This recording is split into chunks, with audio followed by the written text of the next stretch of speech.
I consorzi di bonifica gestiscono la risorsa idrica in tutti gli aspetti, sia per dare un servizio al mondo agricolo, ma anche sicurezza idrogeologica e soprattutto servizi ecosistemici di carattere ambientale.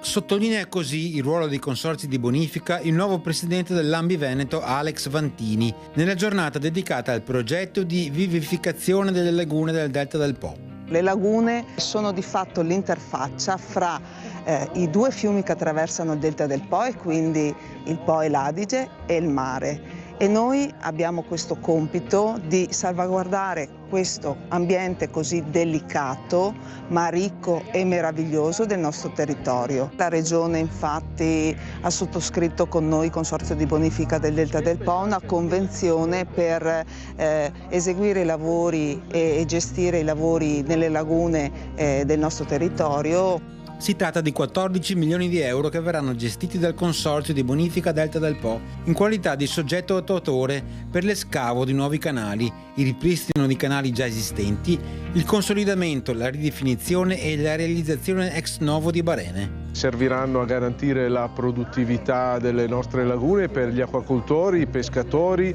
e naturalmente questo si integra perfettamente in quella logica di sostenibilità ambientale legata alle attività produttive, legate alle attività umane, laddove c'è una presenza dell'uomo con la pesca, con l'acquacoltura, con la vallicoltura, con l'agricoltura, che può garantire la manutenzione e la gestione corretta e programmata del territorio. Vi è anche un concetto di sostenibilità ambientale complessivo, di biodiversità e un equilibrio che permette di fruire di questo meraviglioso Delta del Po anche da un punto di vista turistico.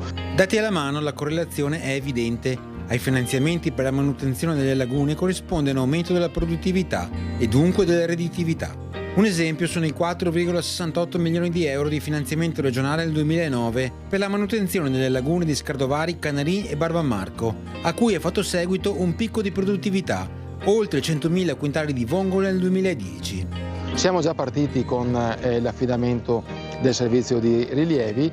Durante i mesi estivi affideremo la progettazione per partire nel 2026 fino al 2031 con lotti funzionali di intervento in ogni laguna. Coinvolte le lagune Caleri, Marinetta e Vallona, Barbamarco, Basson, Canarin, Scardovari, vale a dire gran parte degli 8.844 ettari di lagune del Delta del Po.